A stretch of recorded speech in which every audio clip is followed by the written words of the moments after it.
Kericuhan sempat terjadi saat unjuk rasa mahasiswa di Simpang 5 DPRD Sumsel Senin petang kemarin. Semula aksi berjalan baik dan Ketua DPRD Sumsel menemui mahasiswa.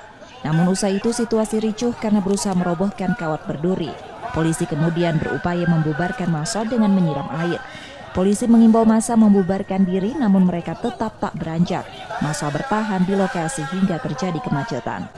Terjadi pelemparan, polisi kemudian mengamankan sejumlah orang yang diduga melakukan provokasi. Setelah itu kembali dilepaskan. Unjuk rasa merupakan aksi serentak mahasiswa Indonesia. Massa yang berasal dari berbagai organisasi ekstra sejumlah kampus di Palembang dengan tuntutan menolak jabatan presiden 3 periode dan menolak penundaan pemilu serta kenaikan harga BBM dan kebutuhan pokok. Rizky Nurmizan, Kompas TV, Palembang, Sumatera Selatan.